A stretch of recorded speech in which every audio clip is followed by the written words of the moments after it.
नमस्कार साथियों, मैं मुकुल स्वागत करता हूं आपका करंट न्यूज एनालिसिस में। तो कल की आपने बहुत बड़ी न्यूज सुनी ली होगी और देख भी ली होगी। क्या बदलने वाला है यूके एसएससी का पैटर्न। तो कल आपने न्यूज सुनी होगी, तमाम टेलीग्राम ग्रुप से लेकर फेसबुक से लेकर अखबारों की सुर्खियां बनी हुई थी कि यूके एसएससी का अप्रैल से द्वितीय परीक्षा पैटर्न, यानी यहां पर बात हो रही है पैट एग्जाम की। इससे पहले भी जो आयोग के इस समय वर्तमान अध्यक्ष हैं मार्तोलिया जी, इस पर कई बार अपना इंटरव्यू के दौरान बात कर चुके हैं कि पैट एग्जाम के थ्रू अब हम आने वाले पेपर जो है पैट एग्जाम के थ्रू कराएंगे। तो आप लोगों के बहुत सारे डाउट्स हैं कि आखिर पैट एग्जाम क्या है। बहुत सारे लोगों को पता भी है कि पैट एग्जाम क्या होता है, पर बहुत से लोगों के मन में डाउट है कि यह पैट एग्जाम कैसे होगा, इसका फॉर्मेट क्या होगा, पैटर्न क्या होगा, क्या अब आयोग का जो पैटर्न है वही बदल जाएगा। एक तो आयोग ने अपना पैटर्न हाल फिलहाल में वैसे ही बदला है। जैसे कि आप जानते हैं आयोग ने करा क्या है कि गढ़वाली कुमाऊनी भर भर के शब्द दे रहा है, जिससे तराई भाबर वाले छात्र परेशान हैं, कुछ छात्र खुश हैं, कुछ छात्र दुखी हैं, सबके अपने अपने मत हैं। लेकिन एक और झटका आज के पेपर के थ्रू हम लोगों को जानने को मिला, जब पेपर की हेडलाइंस में हमने यह देखा कि यूके एसएससी का अप्रैल से द्विस्तरीय परीक्षा पैटर्न। तो आप लोगों के मन में बहुत सारे डाउट आए कि यह द्विपरीक्षा पैटर्न क्या है। अगस्त में, यहां पर देखिए, अगस्त 2022 में आयोग ने सरकार को भेजा था प्रस्ताव, पहली आरंभिक और दूसरी मुख्य परीक्षा, यानी कि अब से जो हमारा वनडे एग्जाम होता था ग्रुप सी का, वो एग्जाम भी 2 टियर में होगा। आप लोगों में से बहुत सारे लोग ऐसे होंगे जिन्हें यह चीज पता होगी कि सेंटर में क्या होता है। एक आपका प्रीलिम टेस्ट होता है, उसके बाद आपका मुख्य परीक्षा होती है। अब यही चीज उत्तराखंड में चालू होने वाली है। तो फिर क्या अब जो पेपर निकालना है वो बहुत टफ हो जाएगा? ऐसे आपके सवाल है। क्या इसके फायदे हैं, क्या नुकसान है, ये सारी चर्चाएं हम इस सेशन में करने वाले हैं। अगर आप चैनल पर नए आए हो तो चैनल को सब्सक्राइब कर लेना। आपको पता है हाल फिलहाल में ये चैनल इसीलिए शुरू किया गया है, जो करंट आपके मुद्दे होते हैं, चाहे आपके पॉलिटिकल मुद्दे हो, चाहे आपके एग्जाम से रिलेटेड मुद्दे हो, करंट अफेयर से रिलेटेड मुद्दे हो, सभी मुद्दों को हम यहां पर डिस्कस करते हैं। चलिए सेशन की शुरुआत करेंगे। उससे पहले अगर आपने मुझे सोशल मीडिया पर फॉलो नहीं किया है तो आप चाहे तो मुझे सोशल मीडिया पर यानी फेसबुक पर फॉलो कर सकते हैं। फेसबुक पर आप मुझे ER मुकुल नाम से सर्च कर फॉलो कर सकते हैं। अच्छा, फॉलो करने का रीजन क्या है? आपको पता है कि जब भी कोई ऐसी घटना घटती है या न्यूज होती है, तुरंत उसका अपडेट आपको हमारे सोशल मीडिया हैंडल पर मिल जाता है, जहां से आप इससे तुरंत आपको जो होता है ये खबर पता लग जाती है। अगर नहीं करा है तो फेसबुक पर अगर आप चलाते हैं तो ER मुकुल नाम से मुझे फॉलो कर सकते हैं। फिर नीचे लिंक डिस्क्रिप्शन में भी आ रही होगी, वहां के थ्रू आप मुझसे जुड़ सकते हैं। इसके अलावा माई टॉक शो एक ऐसा प्रोग्राम है जहां पर आप जो चयनित छात्र होते हैं उनका अनुभव सुनते हैं, इससे आप इंस्पायर्ड होते हैं अपने एग्जाम को निकालने के लिए। जो भी छात्र यहां पर अपने एग्जाम निकालते हैं अपना अनुभव इंटरव्यू के माध्यम से आपसे साझा करते हैं। अगर आपने नहीं देखा है, नीचे लिंक डिस्क्रिप्शन में आ रही होगी, या फिर आप सर्च भी कर सकते हैं माई टॉक शो यूट्यूब पर, वहां पर वीडियोस देख सकते हैं। इसके अलावा अगर आप मुझसे व्हाट्सएप से कनेक्ट होना चाहते हैं तो सामने मेरा स्क्रीन पर नंबर है, इस नंबर पर आप मुझे व्हाट्सएप कर सकते हैं। अब यहां पर हम शुरुआत करेंगे इस सेशन की, ठीक है। तो सेशन की शुरुआत करने से पहले, जैसा कि मैंने आपको बताया कि अपने फेसबुक पर मैंने कल सुबह ये पोस्ट कर दिया था कि पैट एग्जाम होने वाला है, आबकारी का पेपर अंतिम मौका है, इसके बाद शायद कनिष्ठ सहायक का पेपर भी 2 टियर में होगा। अभी भी वक्त है, जी जान लगा दो और ले लो सिलेक्शन। अब ये शब्द मैंने यहां पर क्यों इस्तेमाल करे कि अभी भी मौका है, जी जान लगा दो और ले लो सिलेक्शन। साथियों, आप लोगों को पता है बहुत सारे लोग आप में से ऐसे हैं कि जिन लोगों को 2 टियर में एग्जाम निकालने में दिक्कतें होती हैं, क्योंकि उन्हें ऐसा लगता है कि यार ये जो पैटर्न है ये हमारे लिए बहुत टफ है। क्योंकि जैसा सेंटर में होता है ना कि आपने प्रीलिम निकाला, मान लो आपका CGL या CHSL कोई सा भी एग्जाम है सेंटर लेवल पर, वो क्या होता है वहां पर प्रीलिम्स में बहुत सारे बच्चे बैठते हैं, लाखों बच्चे बैठते हैं, पर एक सर्टेन अमाउंट ऑफ स्टूडेंट वो लोग लेते हैं। मान लीजिए जैसा कि आपने लोक सेवा आयोग, राज्य लोक सेवा आयोग की परीक्षाएं दी हैं, वहां पर क्या होता है RO ARO या फिर आपने कोई सी भी परीक्षाएं दी है लोअर PCS की, तो वहां पर एक सीट के बदले 15 गुना छात्रों को बुलाया जाता है और वो पहले प्रारंभिक परीक्षा देते हैं, उसके बाद मुख्य परीक्षा के लिए सिर्फ 15 गुना बच्चे ही चयन होते हैं। तो ऐसा ही अब ग्रुप सी में भी होने वाला है, ठीक है। तो इसीलिए यह परीक्षा अब जो है थोड़ा सा टफ हो जाएगी। आपको पता है कि केंद्र जो परीक्षाएं होती हैं वहां पर यही होता है। CGL CHSL मैं बता चुका हूं कि एक एग्जाम आपने दिया, मान लो CHSL का एग्जाम आप दे रहे हैं, तो आपको पहले प्रीलिम में बैठना पड़ेगा, उसको क्वालिफाई करेंगे तब आप मेंस देंगे। और कई एग्जाम में ऐसा होता है कि दोनों के नंबर कैलकुलेट होते हैं, प्रीलिम प्लस मेंस के। तो यहां पर पैट एग्जाम में क्या होने वाला है, ऐसे आप लोगों के सवाल हैं, तो सबका आपको जवाब मिलेगा। आप यहां पर धैर्य बनाकर रखें, ठीक है। तो आज यानी कल के पेपर में मैंने देखा कि यूकेएसएससी का अप्रैल से द्विस्तरीय परीक्षा पैटर्न। सबसे पहले आपको बता दूं, जैसा कि पिछले साल आपने सुना था कि पिछला साल उत्तराखंड यानी अधिनियम सेवा चयन आयोग चाहो या फिर यूकेएसएससी या यूकेपीएससी कोई सा भी आयोग हो, दोनों के लिए ही बहुत मतलब एक कह सकते हैं ना नाइटमेयर टाइप रहा, कि बुरा सपने की तरह रहा था। क्यों रहा था? क्योंकि यहां पर घोटाले बहुत बड़े लेवल पर उजागर हो चुके थे। चाहे आपने स्नातक स्तरीय परीक्षा देखी, पटवारी लेखपाल देखी, दरोगा भर्ती देखी, वन दरोगा देखी, कोई सी भी भर्ती उठाकर देखी पिछले साल, उन सब में भर भर के घोटाले हुए। इन घोटालों के बाद जो आयोग की निजता थी, मतलब आयोग का जो वो क्या कहते हैं क्रेडिबिलिटी थी, उस पर सवाल उठने लगे कि ये अधिनियम सेवा चयन आयोग बच्चों के सिलेक्शन कैसे करवा रहा है जब इतने बड़े पैमाने पर पेपर ही आउट हो जा रहा है। इसके बाद क्या हुआ, जितनी आपकी भर्तियां थी यूकेएसएससी की वो सारी ट्रांसफर होकर कहां चली गई? यूकेपीएससी चली गई। तो इस भर्तियों को जब यूकेपीएससी भेजा गया तो यूकेएसएससी ने जो अपना कार्य प्रणाली है, सबसे पहले अध्यक्ष और सचिव को वहां से हटाया गया, है ना। आपने देखा एस राजू जी ने इस्तीफा दिया, संतोष बडोनी जी को सस्पेंड किया गया। इसके बाद नए अध्यक्ष जो कि जीएस मार्तोलिया जी को बनाया गया। जब वो अध्यक्ष बनकर आए तो उन्होंने अपनी कार्य प्रणाली में बहुत ज्यादा चेंजेस किए, है ना, जैसे कि जल्दी जल्दी एग्जाम करवाना, रिजल्ट देना, त्वरित कार्रवाई करना। अब हालांकि उसमें स्नातक स्तरीय परीक्षा का इस बार वाला रिजल्ट पता नहीं कहां गया, उस पर हम चर्चा करेंगे, लेकिन आयोग ने अपने जो कार्य प्रणाली है इसको पूरी तरह से बदला। इसमें आयोग के अध्यक्ष जी का ऐसा कहना था, उन्होंने एक साल पहले से चेता दिया था कि अब हम लोग पैट एग्जाम कराने वाले हैं। पैट एग्जाम का मतलब है पीईटी, ठीक है, प्रीलिम एग्जाम टेस्ट। यानी इस टेस्ट में क्या होगा, अब मान लो मैं आपको थोड़ा सा यहां पर समझाता हूं। जैसे अभी तक आपकी समूह गौ की जो परीक्षाएं होती थी जो यूकेएसएससी कराता था, लाइक आपका वीडियो का पेपर है, ठीक है, वीपीडीओ है, इसके अलावा आपका कनिष्ठ सहायक है, ठीक है, कनिष्ठ सहायक हो जाएगा। इसके अलावा आपका वन दरोगा है, इसके अलावा आपका पुलिस कांस्टेबल है, इसके अलावा आपका एपीएस की भर्ती भी जो ये कराता है, ठीक है। बहुत सारे एग्जाम है, एपीएस हो गया या इसके अलावा दूरसंचार पुलिस हो गया, ठीक है, दूरसंचार, इसके अलावा दूरसंचार, ठीक है, दूरसंचार, और बहुत सारे एग्जाम है, चाहे हाई कोर्ट क्लर्क का इस बार तो एटीएस करा रहा है उसे, ठीक है, एनटीएस करा रहा है, सॉरी, ये जितने भी ग्रुप सी लेवल के एग्जाम है, ठीक है, पटवारी, लेखपाल, ये सभी एग्जाम अब कैसे होंगे? पहले क्या होता था, इसका एक पेपर हो गया 100 नंबर का, आप गए, आपने क्या करा, तुक्के मारे या पढ़कर गए, कैसे भी करा। हम बोलते थे ना यार ग्रुप सी के वनडे एग्जाम में किस्मत चाहिए। आपने बहुतों को सुना होगा कहते हुए यार उसका दिन चल गया, उसका एग्जाम निकल गया। तो शायद अब जब पीईटी आए तो यह बात आपको बहुत कम सुनने को मिलेगी कि उसका दिन था, उसका पेपर निकल गया, क्योंकि पीईटी आपका 2 टियर में एग्जाम होगा तो यहां पर इतने ज्यादा चांसेस नहीं है कि कोई भी निकल जाए, ठीक है। तो पहले क्या होता था, ये सभी परीक्षाएं 100 नंबर की हुई, इसमें आपने मैक्सिमम अंक लाए, मेरिट गई और आपका सिलेक्शन हो गया। लेकिन अब क्या है, अब सबसे बड़ी चीज क्या है कि पीईटी होने वाला है। तो मेरे ख्याल से कुछ ऐसे लोग हैं जो इन चीजों को फॉलो करते हैं, उन्होंने देखा होगा यूपी में पीईटी होता है, राजस्थान में अलग अलग बोर्ड में जो अधिनियम सेवा चयन आयोग है अपने राज्यों के, वो पीईटी करवाते हैं, लेकिन उत्तराखंड में अभी तक नहीं था। अब पीईटी में क्या होने वाला है, सबसे पहले इन सभी परीक्षाओं को और इनके विपरीत जो भी परीक्षाएं यूकेएसएससी कराएगा, जिनको हम समूह गौ की परीक्षाएं कहते हैं, वो परीक्षाएं इसके अंतर्गत आएंगी। अब क्या होगा ये चीज मैं आपको समझा देता हूं, ठीक है। आपका एक पीईटी का एग्जाम होगा, ठीक है। ये पीईटी कहां से कॉपी कर रहे हैं, जो मुझे अनुमान लग रहा है, ठीक है, ये कॉपी पेस्ट करेंगे कहां से, उत्तर प्रदेश से, क्योंकि आपको पता है उत्तराखंड अधिनियम सेवा चयन आयोग हो या फिर कोई भी चीज हो, उत्तराखंड में मैक्सिमम हम देखते हैं यूपी से ही कॉपी की जाती है, ठीक है। चाहे पेपर पैटर्न भी हो, सब कुछ थोड़ा बहुत हमें यूपी से मिलता जुलता ही करते हैं। अब यूपी का जो पीईटी का एग्जाम होता है उसका क्या हिसाब किताब है, वो हर साल होता है, लेकिन यहां पर अध्यक्ष जी ने कहा है उत्तराखंड में भी पीईटी का एग्जाम हर साल होगा, ठीक है। इसका एग्जाम कैसे होगा, हर साल होगा। देखो अभी इस पर कोई भी आयोग का स्पष्टीकरण नहीं आया है, ना ही आयोग ने ऑफिशियल बताया है। यह वीडियो मैं सिर्फ यूपी को देखकर बता रहा हूं, हो सकता है इसमें जो आयोग है वो बदलाव करे, ऐसा नहीं है कि आयोग ने यह कहा है।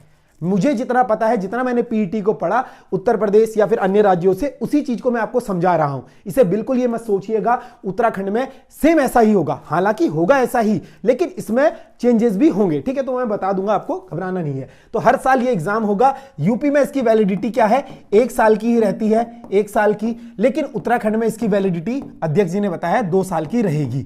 अब यहां पर क्या होगा, आपका पीईटी का 100 नंबर का टेस्ट होगा।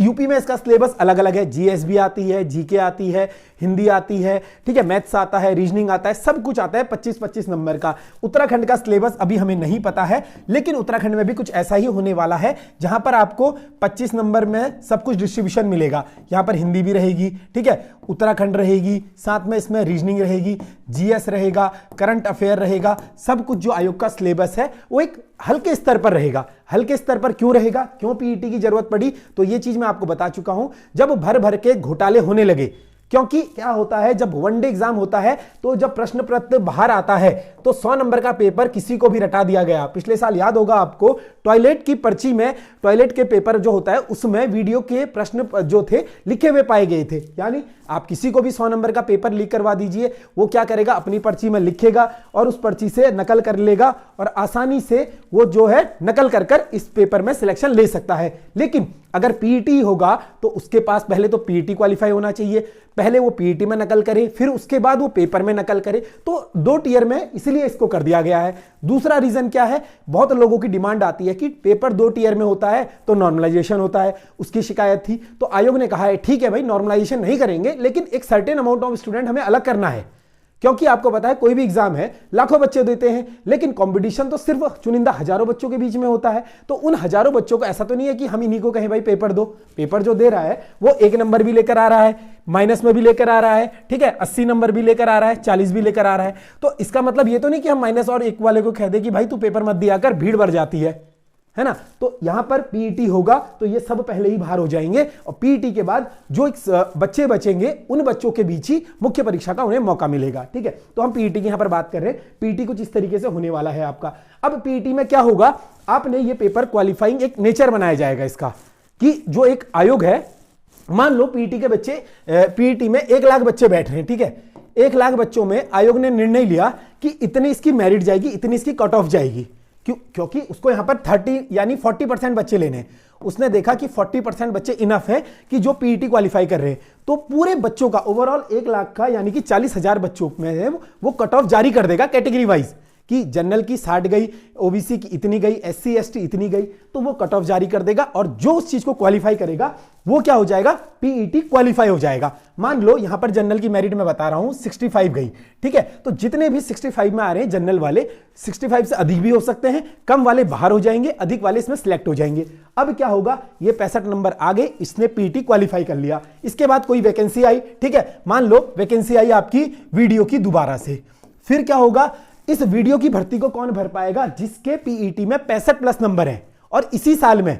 अब इसमें बहुत सारे बच्चे ऐसे होंगे कि जिसने ग्रेजुएशन अभी अभी की है, पीईटी का पेपर हर साल होगा लेकिन पेपर 2 साल तक वैलिड होगा। यानी अगर मान लो आपने इस साल भी दे दिया पेपर, तो अगले साल भी आप दे सकते हो अपना स्कोर इंप्रूव करने के लिए, है ना। स्कोर भी इंप्रूव इसमें देखा जाता है, आगे बताऊंगा उसका जरूरत क्यों पड़ती है स्कोर इंप्रूव करने की, ठीक है, ऐसा प्रावधान भी कहीं कहीं पर है। तो आप वीडियो के पेपर में बैठोगे, क्यों, क्योंकि आपने पीईटी क्वालिफाई किया है। जिस बंदे ने क्वालिफाई नहीं किया है, वो चाहे उसका तुक्का ना लगा, कुछ ना लगा, वो इस पेपर में नहीं बैठ सकता है। होगा क्या, इससे कंपटीशन कम हो जाएगा। पहले 1 लाख बच्चे दे रहे थे ये वीडियो का पेपर, अब 40,000 बच्चे दे रहे हैं। आयोग को भी आसानी रही, आप लोग के लिए भी कंपटीशन कम हो गया, फालतू की जो भीड़ थी वो कम हो गया।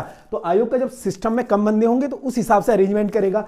तो यहां पर इसका एक तो ये काम है, ठीक है, कि यानी आप पीईटी क्वालिफाई करो और इस पेपर में बैठो। अब यहां पर क्या होगा, जो पीईटी पेपर रहेगा वो थोड़ा हल्के लेवल का रहेगा, ठीक है, ये रहेगा हल्के लेवल का। मतलब क्या है, ये इतना टफ पेपर नहीं आएगा जैसा आपका ग्रुप सी का पेपर आता है। क्वालिफाइंग नेचर का रहेगा, हर बच्चा इसको क्वालिफाई कर ले ऐसा पेपर बनाएंगे, लेकिन एक अमाउंट में ही बच्चे लिए जाएंगे यहां पर। तो ये आपका पीईटी का है, उम्मीद करता हूं आप इस चीज को समझे होंगे, ठीक है। अब यहां पर जैसी जनरल की 65 बता रहा हूं, ओबीसी की 63 जा सकती है, एससी एसटी की 58, ठीक है, 58-57 जा सकती है, अलग अलग हिसाब से लड़कियों की जा सकती है।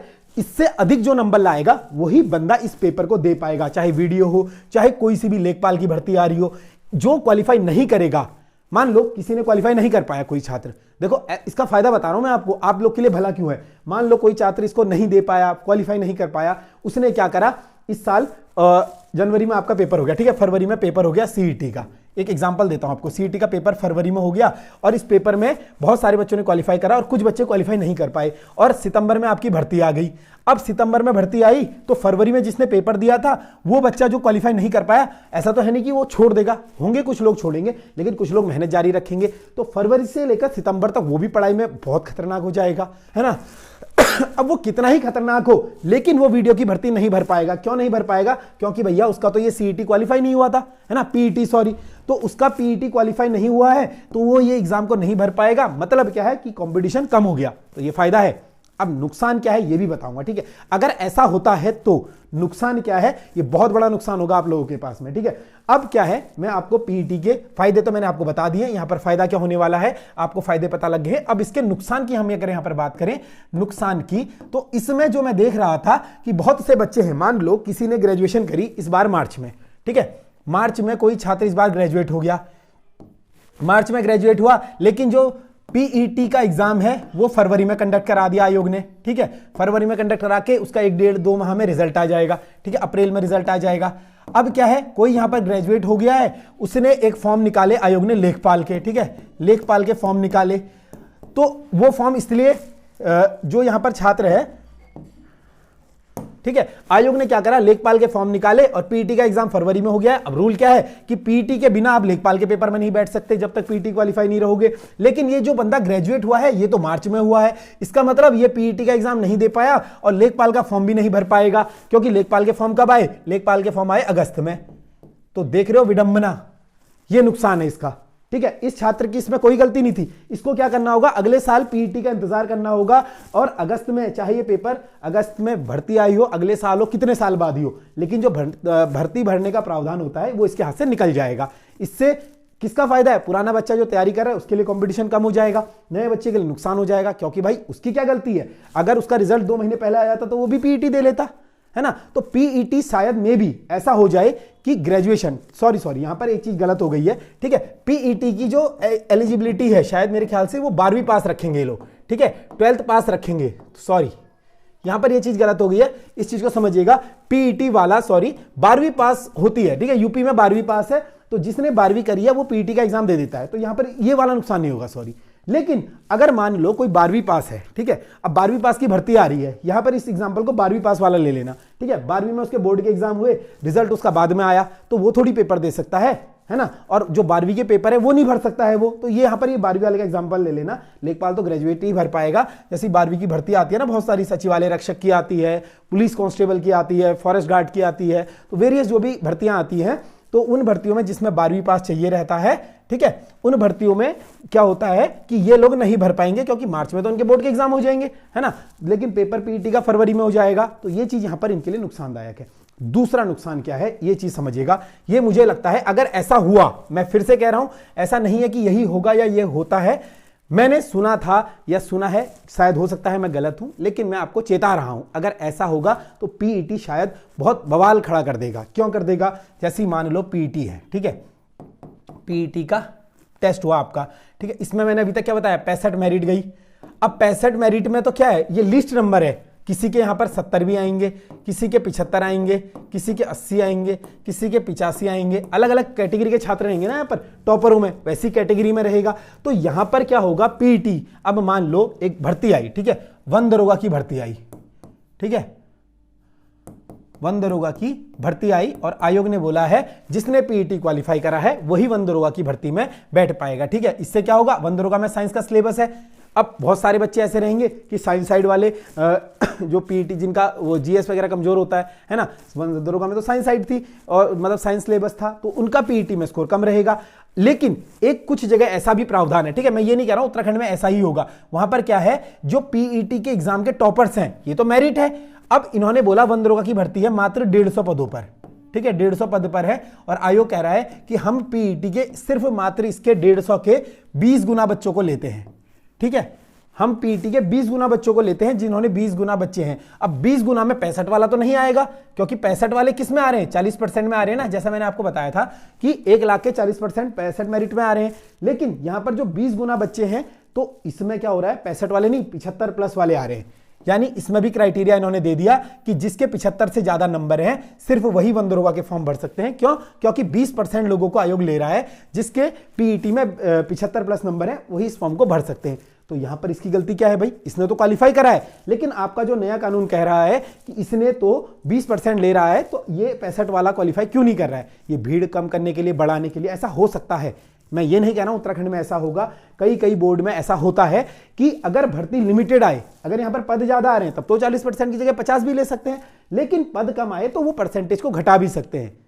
ये एक टाइप का वो है जैसे लोक सेवा आयोग में आपने आरओ का पेपर दिया, ठीक है, आरओ के पेपर में क्या हुआ, आपने उन्होंने क्या बोला 15% बच्चों को लेंगे, हम 15% बच्चों को मेंस दिलवाएंगे।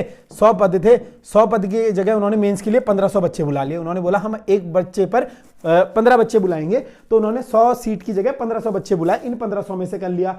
अब आयोग ने बोला 15 की जगह 20% बुला लो, है ना, हो सकता है 20% बुला लो तो वो 2000 बुला लेगा। तो ये कुछ इसी टाइप का है कि आयोग ने बोला 150 पदों के लिए मुझे सिर्फ 20 गुना बच्चे चाहिए, ना कि मुझे 40 गुना बच्चे चाहिए। तो ये एक नुकसान है, अगर ऐसा होगा तो शायद ये नुकसान दे सकता है। बाकी फिलहाल किसी को कुछ नहीं पता है कि पैट एग्जाम कैसा होने वाला है, क्या होने वाला है, क्या इस पर आयोग जो है निर्णय लेगा। ये वीडियो इसके लिए थी, क्यों? क्योंकि आपके जो वर्तमान में पेपर चल रहे हैं, कौन कौन से पेपर हैं जो आपको अभी टारगेट करने हैं, जैसे कि दरोगा, ठीक है, बहुत सारे लोग दरोगा का सपना देख रहे हैं 2 स्टार का, ठीक है, दरोगा भर्ती है भैया, 2 स्टार लगाने का सुनहरा मौका है। इसके अलावा आपके जो हाल ही में भर्ती आने वाली है कनिष्ठ सहायक की, ठीक है, अगर वो आचार संहिता से पहले आ गई, कनिष्ठ सहायक की जो यूकेएसएससी निकाल रहा है, ऐसा ज्ञात है कि भर्ती आने वाली है यूकेएसएससी की। इसके अलावा आपकी जो अभी आबकारी की भर्ती है, ठीक है, इसको हम नेग्लेक्ट कर देते हैं क्योंकि आई नहीं है, आबकारी की भर्ती है, ठीक है। अब ये 2 भर्तियां बची हैं आपके पास जो सिर्फ आपके डायरेक्ट एक परीक्षा होगी और आपका चयन हो जाएगा, लेकिन इसके बाद आपको पीईटी एग्जाम देना होगा। जैसे कि आयोग बोल रहा है अप्रैल से वो तैयारी कर रहा है, अप्रैल से कोई भी भर्ती आएगी तो जैसे अप्रैल से द्विस्तरीय परीक्षा पैटर्न हो जाएगा। तो तैयार रहिएगा उस चीज के लिए। ऐसा नहीं है बहुत कॉम्प्लिकेटेड है, बहुत जो प्री पेपर आएगा, बेसिक पेपर आएगा, उसको क्वालिफाई करो, ये चीज आपके लिए ही फायदेमंद है ना। इससे कंपटीशन में आपको जो है ऐसे बच्चे देखने को नहीं मिलेंगे जो जुगाड़ वाले होते थे, उनके पास तो बहुत अच्छा मौका रहता है, जुगाड़ लगाया, एक बार पेपर हटा, गायब, है ना। तो यहां पर उनको भी मेहनत करनी पड़ेगी, 2 बार पेपर हटना पड़ेगा और 2 बार उनको पैसा देना पड़ेगा, तो इतना पैसा वो दे भी नहीं पाएंगे। एक बार पीईटी क्वालिफाई करो, फिर वो भी 1 साल के लिए क्वालिफाई होगा, है ना। तो कुछ लोग इस चीज को अच्छा बताएंगे, कुछ बुरा बताएंगे। फिलहाल के लिए कमेंट बॉक्स आप लोगों के लिए खुला है, आप लोगों की क्या राय है, आप राय दे सकते हैं। यह वीडियो सिर्फ अनुमानित था, बाकी आयोग जब भी इस पर निर्णय लेगा मैं पूरा एक सेशन लेकर आऊंगा, आप लोगों को उसमें अच्छे से समझाऊंगा कि क्या वीडियो है, कैसा वीडियो है। बहरहाल फिलहाल के लिए हम लोग आपसे इजाजत चाहेंगे, अगर आपने इन चीजों को नहीं करा है तो आप कर सकते हैं। बाकी वीडियो कैसा लगा अपनी राय दे सकते हैं। बाकी जल्द मिलेंगे आपसे अगले वीडियो में। वीडियो को देखने के लिए बहुत बहुत धन्यवाद।